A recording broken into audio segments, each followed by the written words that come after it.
nkusimbudde lero njaga okwogera ku kintu abasinga kyetubuusa amaaso. Yesterday nafunye messages nyingi with regards to business. Abamu ne bagamba nti balina business entonotono oba ziyite zi startups oba zi small scale nga baagala okumanya mu ngeri emu oba endala kugamba beetereze batya ekintu kino bagenda kigatta batya.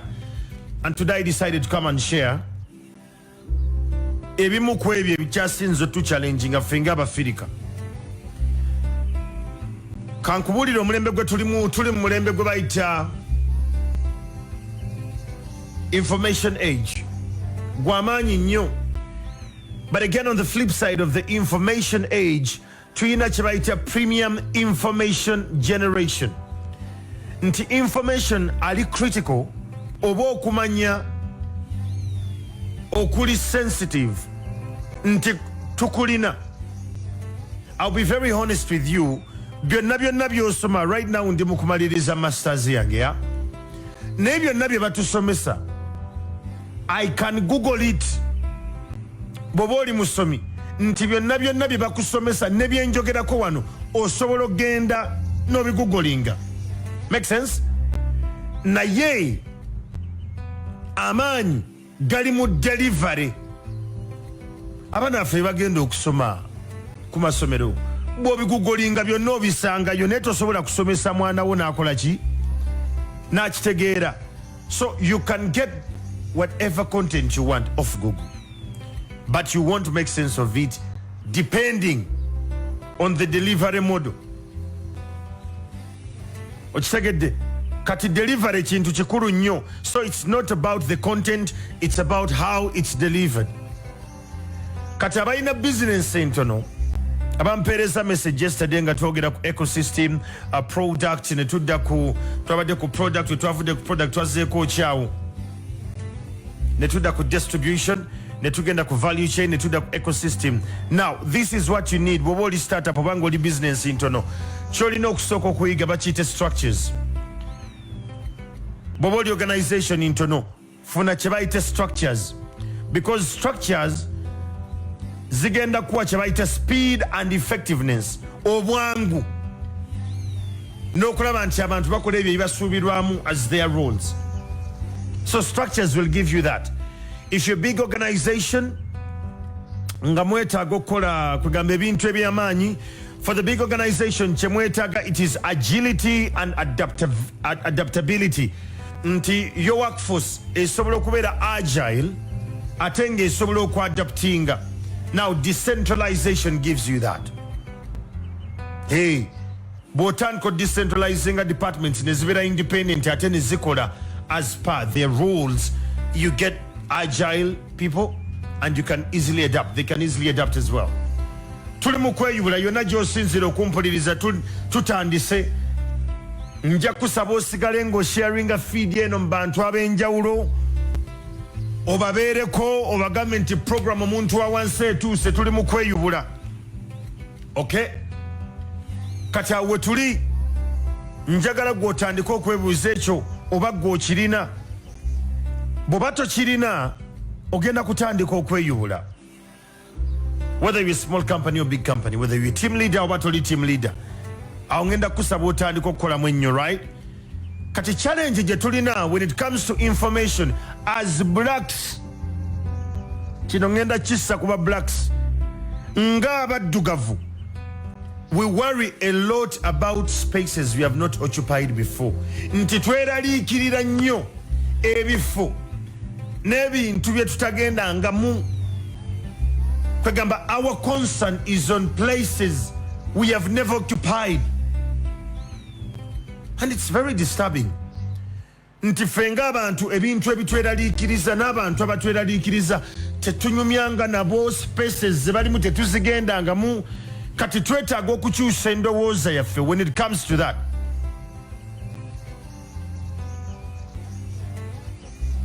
Njagala nkubuuze gwe alina business ali eyo nga it's a small business, whatever it is. Wali ofunye obudde n'otandika okutunula ku social media yo n'omanya nti njogera n'abantu bwe bati. because the spaces zetwagala okuyingiramu, we have never been there. Tetutuukanga nayo, tetuzibeerangamu. Kati bw'obanga oli business nga waggulawo page ku social platforms, Twitter, Instagram, TikTok, Snapchat, God knows what, Facebook, wali ofunye obudde n'ogenda n'otandika okutunula ku dashboard yo n'otrackinga growth yo ey'abantu benkanawa, oyogera n'abamyaka ki, era bajja ku ssaawa mmeka, boyogera nabo content ki gwe basinga okwagala, wali otuddekawo ne kitandika okulumya omutwe. Have you taken time okulowooza ku bintu ebyo? Because bw'otakikola ekyo, then it's going to be very hard for you okweyubula. You must track your growth. Oteekwa okutrackinga growth yo. Abamu ku ffe tugenda ne tuddaawo n'ogamba nti nze njagala mbeere ne ba 2 million followers, oba omuntu ayinza ogamba nti neetaaga ba followers emitwalo nga 8 oba obukadde nga 2 ku YouTube. You can achieve that online. Abamu muyayana ne mugamba nange nze ndi mwogezi naye tebampita nk'ogenda kwogera mu America. Nedda. You're focusing on the wrong thing, or focusing ku outcome, not the input. But you can only track your growth bw'otandika okwerowoozako as a brand. Now, brand growth, oba okukuza brand yo gwampuliriza, whether in business or personal, olina kukola kye bayita input, not outcome. Outcome tekwatako, input yo yekyasinza okubeera enkulu. Simanyi oba nkola amakulu naye leero njagala otandika okwetunuulira gwe, oba oli lecturer, oba oli supervisor, oba oli manager, oba oli team leader, njogera naawe leero, oba oli nanyini business entono. By'oyagala okutuukako biri correlation oba biri proportional, bikwatagana ne input gy'oteekamu. Kyenagambye nti ffe ng'abaddugavu naddala ffe abantu ba wansi, we worry a lot about the work than putting in the work. Kwegamba tweraliikirira nnyo ekirina okukolebwa than okukola kye tulina okukola. Naddala ku ffe bannayuganda,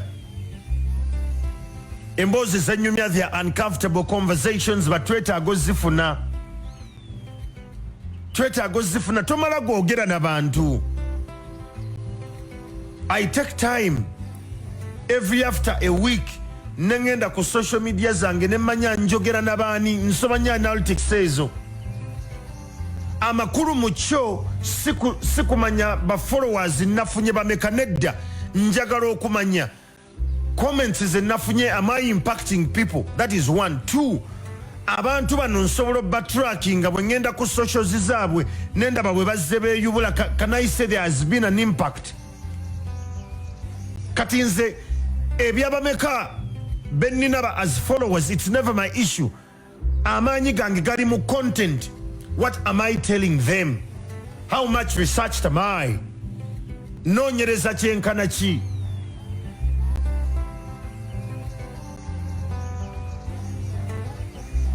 Yesterday omu ku mikwano gyange yansanze, nabadde mu Lost City eyo. Abatamanyi Lost City eri bwayise eyo munda eyo, toyingirayo na simu biki, nga ngenze kulaba ku Kano mukwano gwange. So Kano yatwala ghetto eyo gye bayita Lost City. Bino abitegeera, you typically my muntu wa wansi. Olina mbuuza buladi kati eno ononye eki? Ne mugamba neetaaga okumanya abantu benjogera nabo, and some of them nalabyeyo abataano nga bava mu bitundu bino. Kati neetaaga okumanya emboozi eziri wano, okwo kwekuumira mu kumanya na kutegeera of my people benjogera nabo. So gwe saagala owaalinga ennyo nti nga bizinensi tetambula nnyo, ng'abantu tebangulaako nnyo. Kola by'oteekeddwa okukola mu bizinensi, ebirala bigenda kwekola. At times we are complaining that business is slow. Nenga tetwagala kutunuulira kye bayita market intelligence.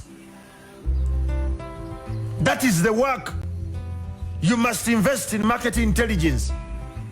Nti abazadde bakazzayo abaana ku masomero, economy ey'ekiro bakagigula tenaweza na biro bisatu, kati business yange eri siro. Don't be so harsh on yourself that business tekola nedda. You're not paying attention to the work.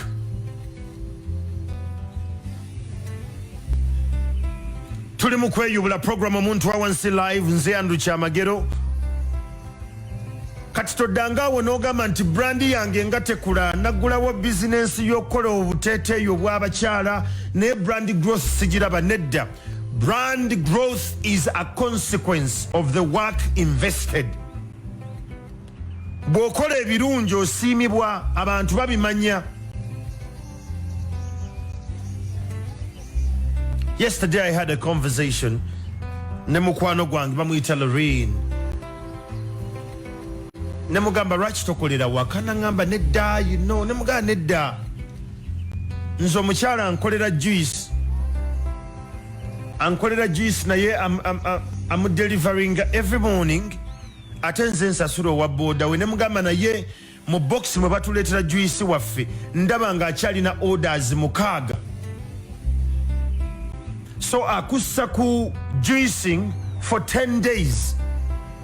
Naye bw'abanga alina abantu 10 for 10 days ku sente z'atucharging akola sente eziwerako. Kitegeeza ki?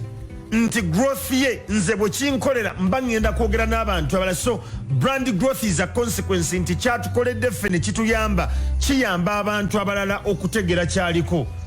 Now the problem is ennaku zino oba ensangi zino mu Uganda and Africa at large tufokasinze nnyo ku brand growth than the work invested in it. Oli lecturer weebuuza lwaki tebakuyita ku universities ez'enjawulo ogendeyo. You're not writing what concerns them. Oyagala kubeera invited ogende mu America oyogere ebyo ebinteresting Abamerica. Write what interests the Americans. Bajja kuyita ogende oyogere gye bali. So focus less on being invited than the content. Waliwo aboogezi abamanyi bendabeeyo ku social media nga balungi naye nga ku TVs tebabakyaza. Kati nze nfaayo nnyo okunoonya lwaki ku TV tebamukyaza oba ku radios ez'enjawulo. Ogenda okizuula nti bo amaanyi gaabwe gali mu brand growth, tegali mu work. Bw'otandika okuinvestinga into the work, tulina kye bayita the double screen approach mu media. Nti if they can miss me on the TV, they can't miss me on the phone. Kati awe wali dynamics. Nti bw'oba tonnalanga ku TV, wano ku social media tukufiiringa. Can we recommend you to other people? That's the question. Abali ku Facebook mbebaza tusigale nga tusharinga feed eno ku bantu ab'enjawulo. Tuli mu kweyubula. Akaleero si ka buli omu k'abagezimu. Ogenda kulonda ekikkolera. Kati bw'oba oli eyo muzeyizi kusooka nga gw'otunda olima butunda ng'oli worried ku brand growth ye egenda kukola etya. Brand growth is a non-starter. Buli w'otandika okulowooza ku lwaki brand yange tekula, lwaki brand yange tekula, you're not thinking right. Kola byolina okukola obimanyi. What you must do, you know. Nguji Wainaina from Nairobi, Kenya. Thank you so much for being part of this conversation. Tuli mu kweyubula. Bw'oba oyagala okuzimba brand yo ebeere globally relevant, njagala weebuuze ekibuuzo kino kugamba worry about the meaning. If you need your brand to go beyond and it's globally relevant, start to worry about the meaning of your brand. Ask these questions. Wandike ebibuuzo bino wansi. What do you stand for? Kiki abantu kye bakumanyi? Me, I am for muntu wa wansi. Day in, day out. Obaddi. Nze ndi muntu wa wansi. Awe nfiira. Wonna we mulaba nga yeetaaga obuyambi nnyingirawo mangu. Aweetaaga okuleekaana ndeekaana. Aweetaaga okubeera technical mbeera technical. That's what I'm known for. Gwe abantu bakumanyi for what? Yes, oli lecturer. What is your niche? Mukubeera nga oli lecturer. Yes, oli mutunzi. Mu butunzi kyanjawulo ki kye basinga okumanya?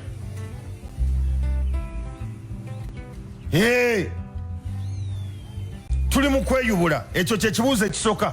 What do you stand for? Ekyokubiri, what do you want to achieve? Abamu tuli mu busuubuzi nga mu busuubuzi just wayingirayo buyingizi kusuubula mmere ya leero, survival mentality. Now the question then becomes, nti bwe wayingirayo n'otandika okukola ssente, omaze okuzimba, omaze n'okufuna emidaala emirala omukaaga, what do you want to achieve? Ki kyogoba? Ngezaako kulaga brandi yo. Kati ekibuuzo ekigenda okusinga okuluma kino njagala okiwandiika ennyo. What is missing? What is missing without you? Ekyo njagala okyebuuze. Abamu ku ffe ekibuuzo kya what is missing tetusobola kyanukula. What is missing without you? Gwe weetunuulire ku kyokola oba content gw'olina oba by'omanyi nti singa okeera ku makya leero n'oba nga toliiwo, kiki abantu kye bagenda okumiisinga? Tuli mu kweyubula. Honest, uncomfortable conversations, it's where I dwell. The question I'm asking you, what is missing? If you're not there, what would be missing? Tunuulira mirimu gy'okola, mu bantu b'owangaala nabo, ku masomero gy'osomera gwali mu kusoma, mu famire y'ewammwe bw'oba toliiwo, what is missing? Kitunuulire, tandika okwekuba mu ttooki gwe ng'omuntu. Tandika okwekuba mu ttooki ng'omuntu. What is missing? Nti singa nkeera nemba nga siri mu katale ka Usaafu oba ak'Owino oba ak'Ennakasero, bagenda kusubwa kino kuva ku nze. Ekyo kye njagala okitegeere. Mwanyina nze Damali Matovu, nkulabye oli live ali wano Washington DC. Oyo w'amaanyi. Good morning. Tuli mu kweyubula. What is missing?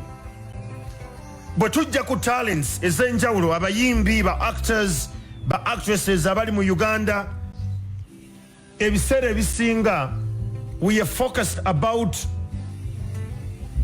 the output, money.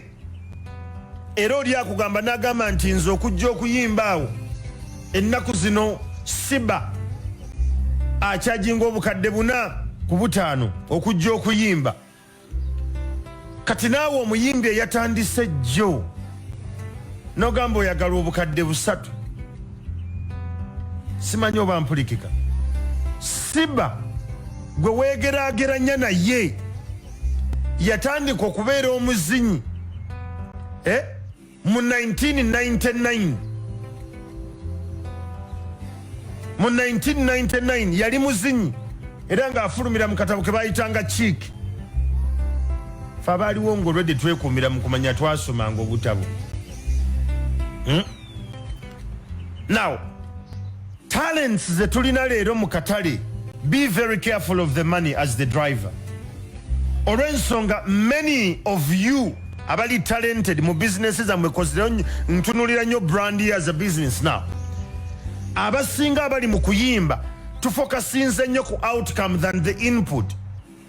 Nti mwagala ssente, mwagala nnyo relevance okusinga okutuwa input ali quantifiable kwegamba asobola okumpetinga.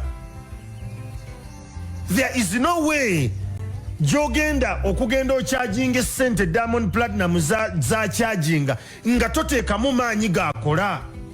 You can't. Ekisooka njagala weebuuze ekibuuzo ekiri honest bw'oba ompuliriza nga your talent oba ng'olina gy'oli mu bifo eby'enjawulo. Bw'oba otandise okwegeraageranya n'abantu abalala in business, njagala osooke weebuuze ekibuuzo kino. Where am I in my journey? Mu lugendo lwange ndi ku feezi ki? Ekintu kye ŋŋenda okukyajinga nkikoledde emyaka emeka?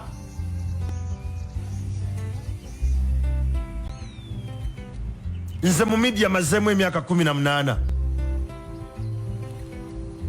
kitegeeza okwogera ku mpewo on and offline nkikoledde emyaka 18 17 to 18 years ya kati bw'ojja n'ogamba ogenda kukyajinga nga kyamagero waliwo ebintu ebimu byotasobola. The experience is totally different. Simanyi oba ntegerekeka. Kati ekisinza okutunuula in business mu bintu ebyandituwadde brand visibility oba growth, which is consequential by the way, nti twagala okubuukira abalala babuukidde we tutamanyi. Hey, otuuka ku level emu ng'okuba bukubi kasimu nga teweetaga gendayo, naye ng'ate omuntu omulala akompitinga naawe ateekwa okufuna appointment n'atuulawo n'abeerawo. Kati njagala okubuuza ekibuuzo gwa mpuliriza.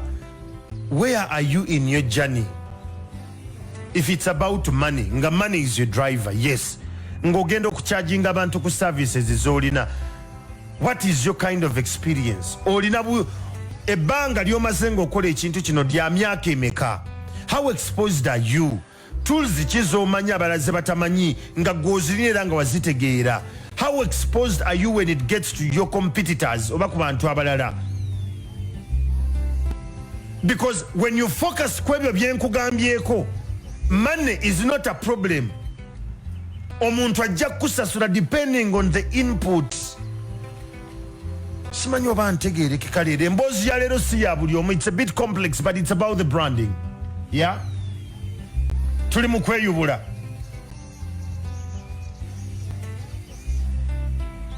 Abantu beweegomba balina bye bayiseemu by'otasobola kuyitamu. The other day nabadde njogera n'omukyala ankolako mu tawuni awo on one of the services, nangamba kyamagero, what is the biggest thing kye basinga obayigiriza mu media? Ne mugamba, the moment you become a public figure, kye basinga okusaba buli kaseera, naffe kye tusabira buli kaseera is going back home. Kudda waka. Kudda waka kye kikyasinza otugira. That's the biggest challenge we have. Muve ku eby'omubusimu. Nedda, the biggest challenge is to go back home.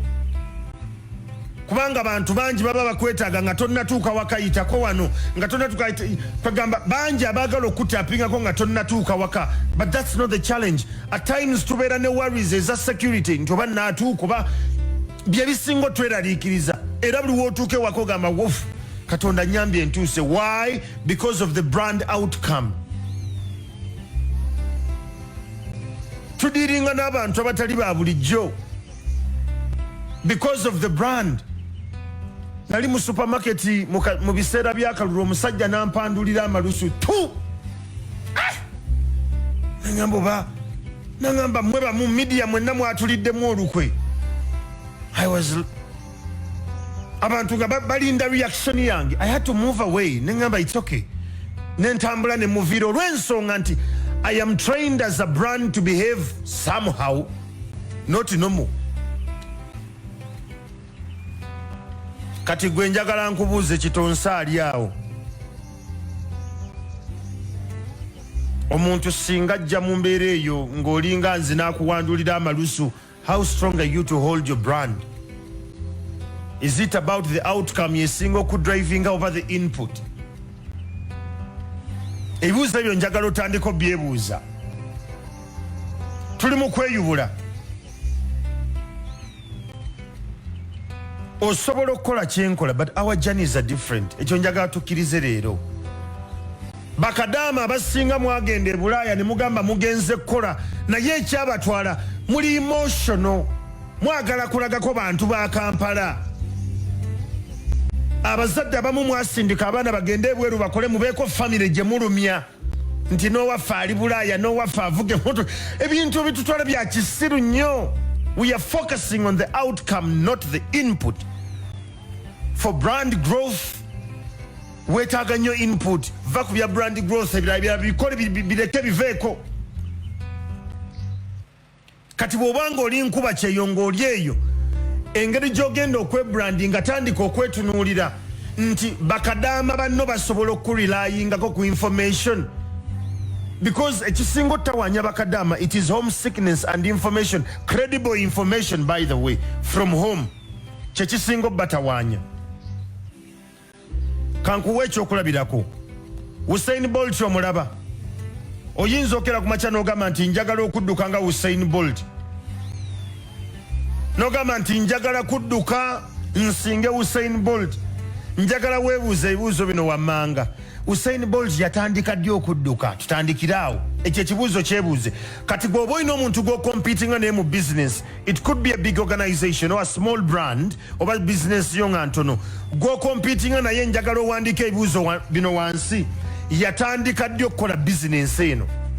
Okay, so awali Usain Bolt njagala oteekewo omuntu gw'ocompetinga naye, when did they start to do what they do? Ekyo kyekisooka ekyokubiri. Webuuze ekibuuzo kino, how many hours have they invested? Amaze essaawa mmeka nga akola ekyo kyakola?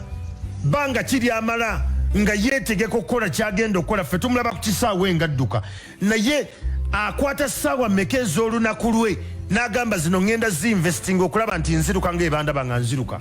Ekyo nakyo kyebuuze. Ekyokusatu, njagala weebuuze ku kye bayita the training structure regiment. Abantu bano abadduka babeera ne training structure regiment, nti alina ebintu byatalya, alina abantu beyeewala, alina abantu batatekwa kuba nabo, alina byatalina kunywa, lifestyle sacrifices, okulaba nti adduka nga bwe tumulaba nga adduka. Now if it is with your business, njagala otandika okyebuuza, gw'oyagala okompitinga naye ekyo ekibuuzo kyebuuze.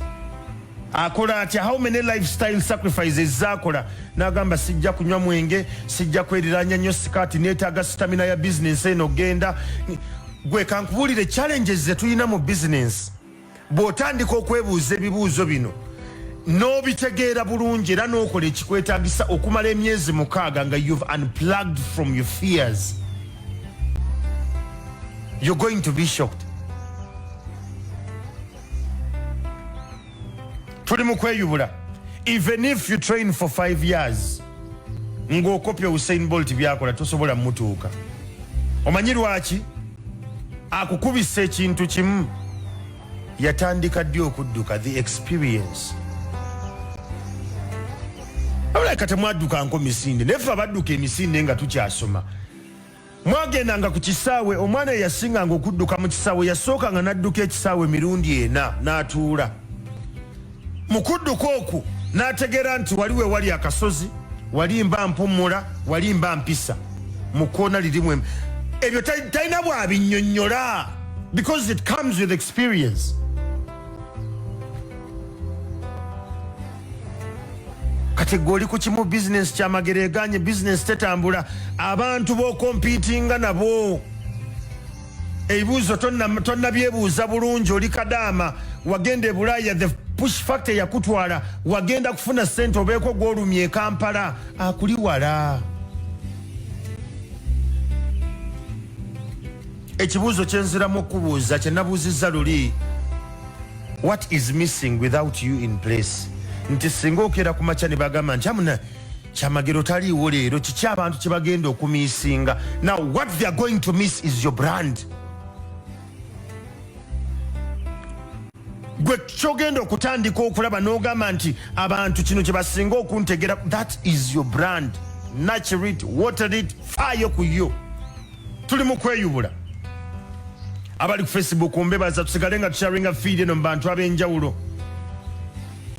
Kadaama eyagenda mu bwakadaama emyaka 8 emabega, gwe yakayingirayo bwakulaba opaku kakutunuulira olumu nagamba ojja sala omuliro.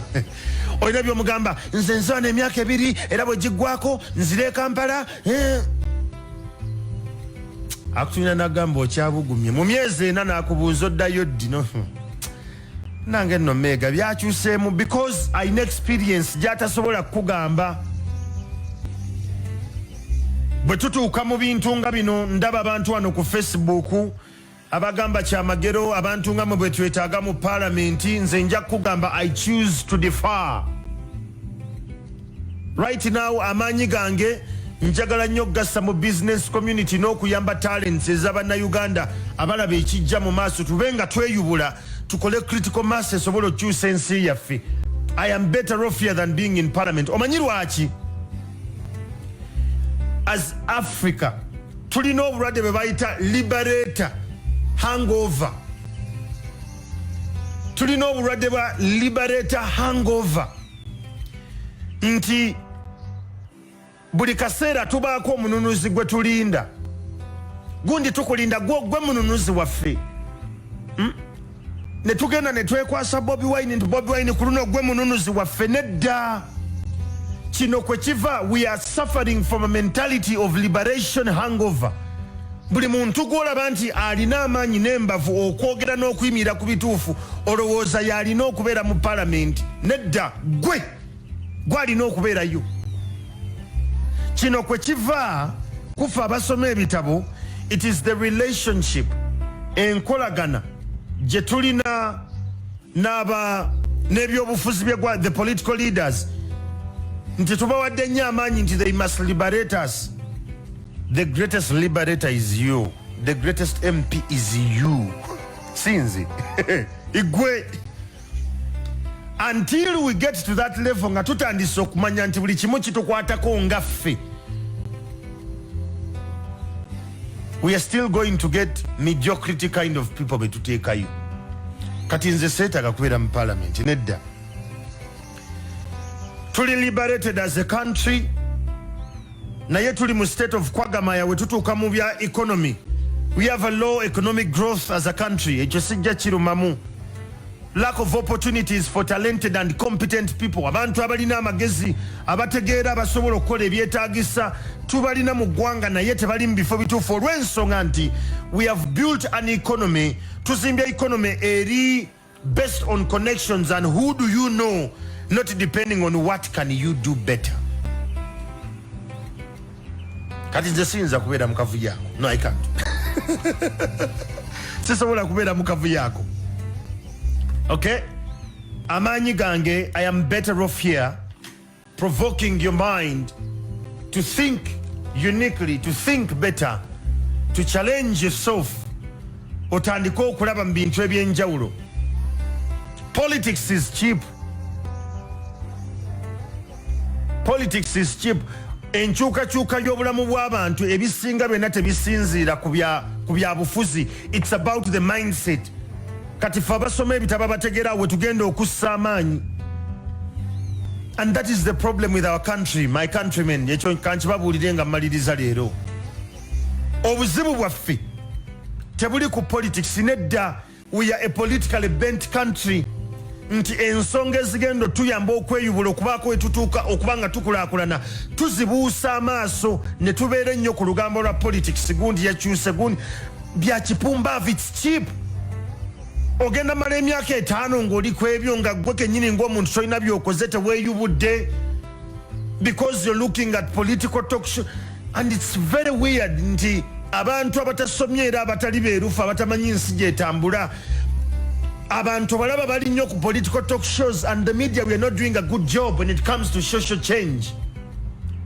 Abantu tuganye okuba content akyusa endowooza zaabwe okulaba nti brands zaabwe with regards to production bye bakola mu byalo bye bali mu kumanufacturinga bye batambuza mu bantu ab'enjawulo nti bikyuka because of the liberator hangover mindset. Nze Andrew Kyamagero tugenda wuumulamu katono nnyo bwe nkomawo nkubira ku simu 075210 oba 0710 tuli mu kweyubula.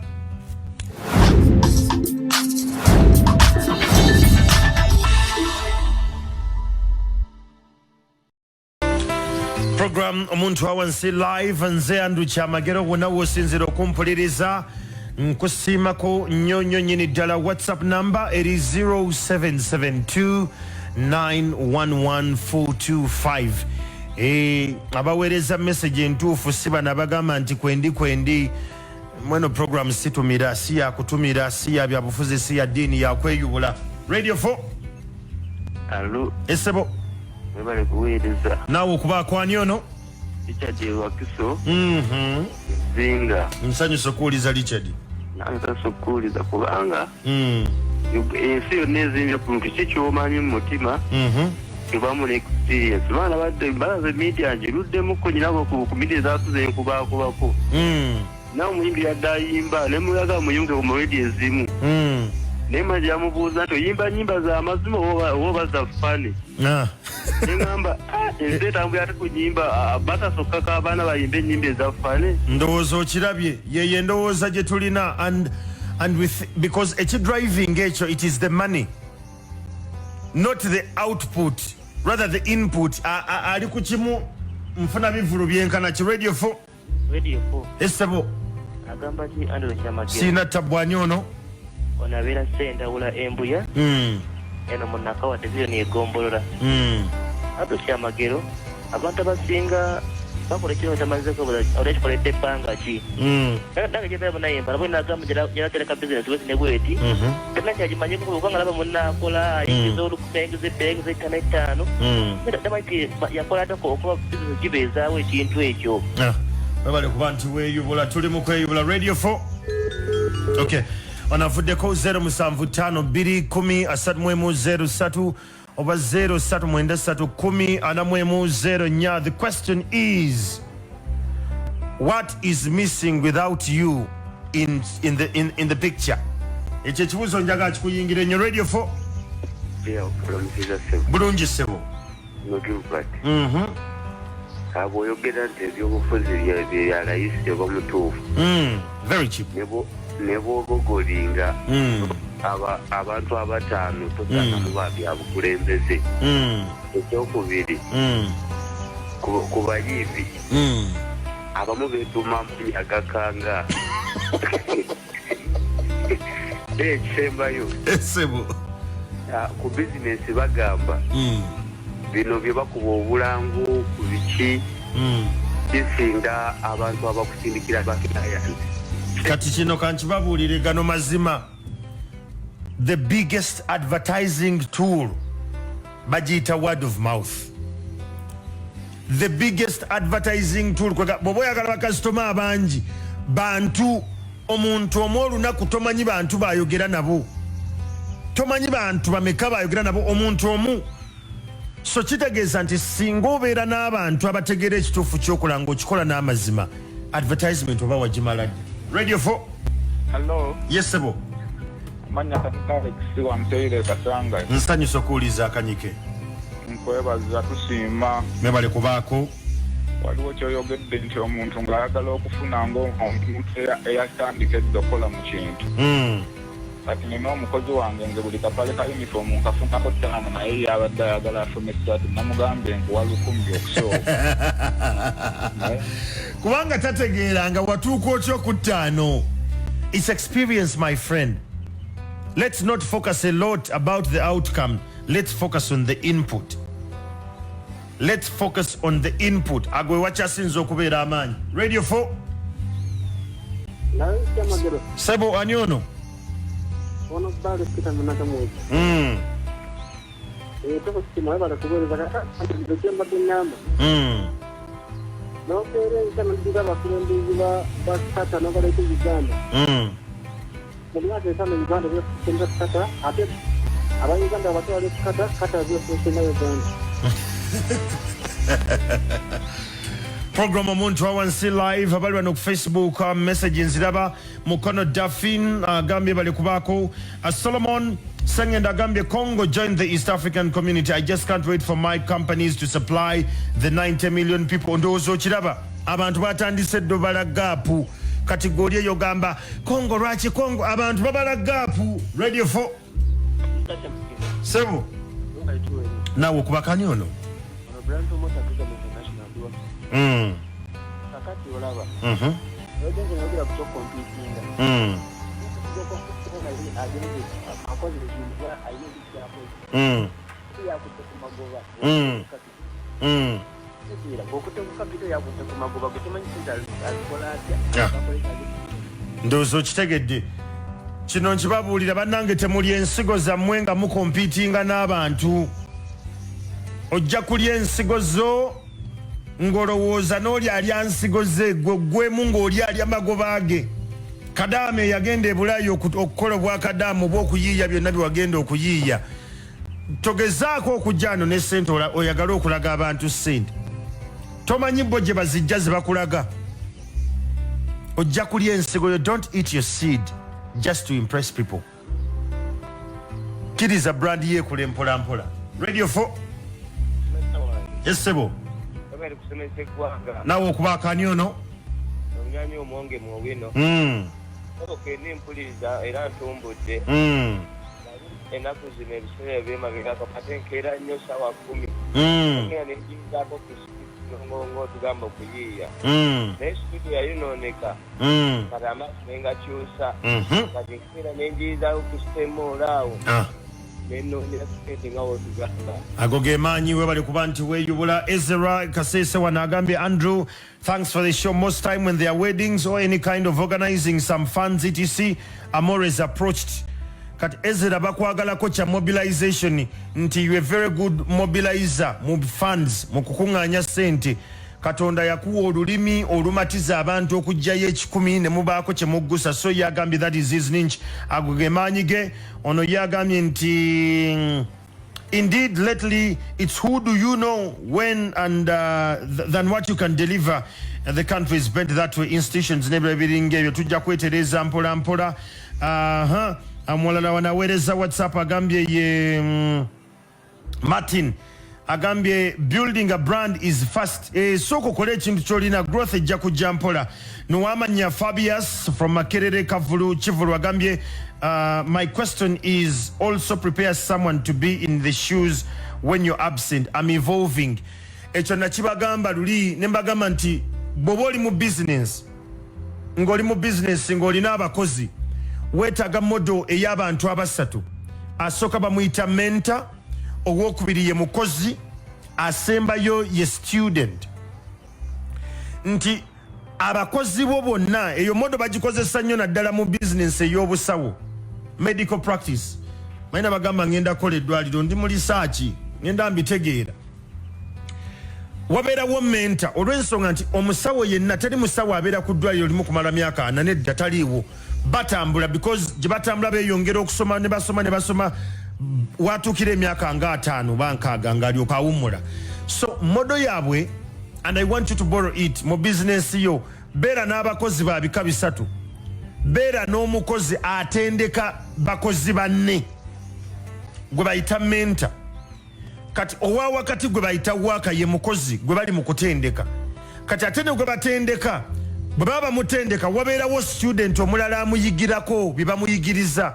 Kitegeeza nti mentor bw'avaawo n'agenda tobeera na crisis ya abakozi bange bagenda nedda. Kyakubiri, tewali mukozi agenda ku holding at ransom bwe mba siriiwo company tejja tambula nedda. The fact that oli ya mentoring adde abakozi abalala ne bwagenda business will still flow. So ekyo oba okyetaaga nnyo. Radio 4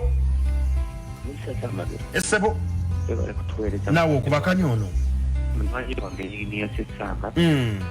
ekyamazima Mr. Kyamagiro otembeesa ensonga naye nanze kyendaba naffe mu mirimu gyaffe gye tukola twesibako obwavu tutya kyosiŋŋaana oli ng'atunda mata buli mulimu gwe naye nga basuubula ekidomola ky'amata ate ateekamu ebidomola 2 eby'amazzi. Osuubidde Mr. Kyamagiro ayinza okuwangaza bakasitoma n'okufuna ssente oba abaagoba bagobe. Obwo tuba tetwesibako obwavu mu mirimu gyaffe. Webali kubanga okitegedde bulungi nnyo. Radio 4 okay. Ono abuuseeko program omuntu awansi live maliriza nkugamba bwe nti as a Ugandan wonna w'osinziira njagala otandika okwekuba mu ttooki. You as an individual from a personal level, what is missing from your brand? Ki ekibulako? Byonna olinga abikoze naye tandika okwebuuza ki ekibulako. If it is about you nga kiri ku ggwe ng'omuntu tandika okwegamba okweyubula ogambe kino ngenda kikyusa bwe nti. Abakulembeze abatutwala mu bitongole ebyenjawulo ne mu gavumenti yennyini njagala twebuuza ekibuuzo, what is missing? Tufune political will mu kukendeeza emisolo ku bannayuganda abakola business. Let's have it. Ffenna tetujja kubeera mu byabufuzi ne mutwe environment egenda okukkiriza bannayuganda okukola business ng'emisolo kwegamba jegasa ate nga neje tusasula tugiraba nti gidda mu bantu. Tewali Munnayuganda atayagala kusasula musolo bw'aba gulaba gudda. Tuzimbe economy eri best enchanja kwogera about legacy when it gets to leadership. Tutandika okutunuulira ebintu from a different perspective. Abatukulembera, we need an environment that allows Ugandans to flourish in business. Emisolo mingi tufunenge gye tusobola ogigerekanga gya kigero ngo naye omuntu aba yakagulawo business bwati enkyaba KCCA ne bajja abanema ne bajja. It kills the vibe. Bobo oli mukulembeze ng'ompuliriza yonna gy'oli. That's the request I'm requesting. I'm not in politics, but I'm telling you what I see. Because I have honest and comfortable discussions. But team leaders, tandika okutunuulira mu team yoga menti what is missing. Singa nkeera nenva what is missing. Can the business run? Basobola osigala nga running. Gwe ng'omuntu wa wansi njagala weebuuze ekibuuzo kino what is missing. Kiki neetaaga okukola ekyenjawulo? Kiki nina okutunuulira wiiki eno ngenda kukoonera ku bintu ebigwa mu kkowa eryo ng'otandika olunaku lwo leero tunuulira by'ozza okola naye nga results zikyali zeezemu. What is missing? Neetaaga okyusa modo, neetaaga okyusa strategy endala. If that is what is missing, go ahead with that. Faayo nnyo ku input than the outcome, because outcome abasinga ate gye tuyayana mu mulembe gwaffe oguli entitled ntwaga nnyo brandi zaffe zibe z'amaanyi nnyo than the input. Nkukiririzaamu nnyo nenja kugamba leero ng'olunaku lutandika wandiika byonna by'ogenda okukola. Write everything you're going to do. Kakasa nti obikola nga tonnalya kyamisana olw'ensonga etumala okulya tugayaala. Make sense? Kyakubiri, wandiika ssente zonna z'ogenda spendinga oba mu kulya oba mu transport oba mu ki. Write that money down. Wandiika ssente ezo. Bw'omala oziwandiika olunaku eruggwako wandika mmeka z'oyingizza. Nkukiririzaamu nnyo omuntu wa wansi yonna gy'osinzira naye nkusaba baako ky'okola. Baako abantu bana b'otegeeza ku program eno before myowangaalira nti Monday ku Friday buli 11 mpaka ssaawa 12 tuba tweyubula. Tokomaawo genda ku Facebook noonya page ya Andrew Kyamagero eriko blue tick, that's my page. Ate genda ku YouTube noonya channel ya Andrew Kyamagero omuntu wa wansi awe wali emboozi zonna. Tutandika okweyubula. Nkugambye our country, it's very very appalling. Era kyeraliikiriza nti we are politically bent than socially developing. Tutandika okwetereeza.